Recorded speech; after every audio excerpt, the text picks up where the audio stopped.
वारो अॼु मां तव्हांखे हिकु आखाणी ॿुधाईंदसि।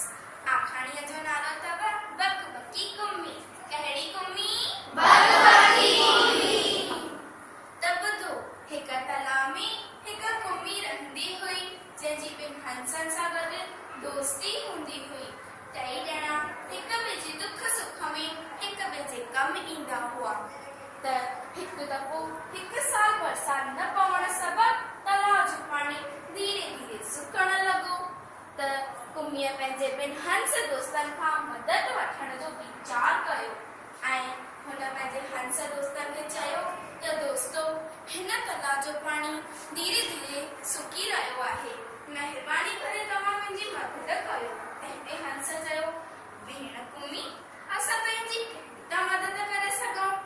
तंहिंते कुम्मीअ चयो, तव्हां हिकु मज़बूत नोड़ी या त हिकु लकड़ीअ जो टुकुर खणी अचो, पोइ तव्हां हू हिकु पासे पंहिंजी छंभ में पकड़े छॾिजो ऐं विचे वारे भाग में मां पंहिंजो मुंहुं लटकाए करे ऐं लटकी पवंदसि। पोइ तव्हां मूंखे अहिड़े तलाउ में वठी हलिजो जिते भरपूर पाणी हुजे। कहिड़े तलाउ में? जिते भरपूर पाणी हुजे। हा, त हंस कुम्मीअ जी हीअ ॻाल्हि ॿुधी करे खिलण लॻा ऐं कुम्मीअ खे चयाईंसि त भेण, जीअं तूं चईं थी असां तीअं ई बंदोबस्त कंदासीं, पर असांखे हिकु ॻाल्हि जो डपु आहे। तंहिंते कुम्मीअ चयो, कहिड़ी ॻाल्हि जो?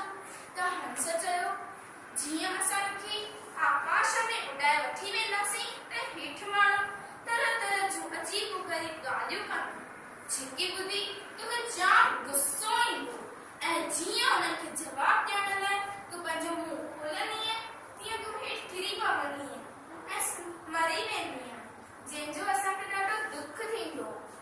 तंहिंते कुम्मीअ चयो, दोस्तो, मां तव्हांखे पूरी ख़ातिरी थी ॾियां कि मां पंहिंजो मुंहुं न खोलंदसि ऐं पंहिंजे पाण ते पूरो ज़ाब्तो रखंदसि कि मां कुझु न ॻाल्हायां। तंहिंते हंसनि चयो, भेण, जेका तुंहिंजी मर्ज़ी। हंस कुम्मीअ जी योजना मूजब हुनखे हवा में उॾाए वठी पिया वञनि त इहो अजीब नज़ारो ॾिसी करे हेठि माण्हू तरह तरह जूं ॻाल्हियूं कनि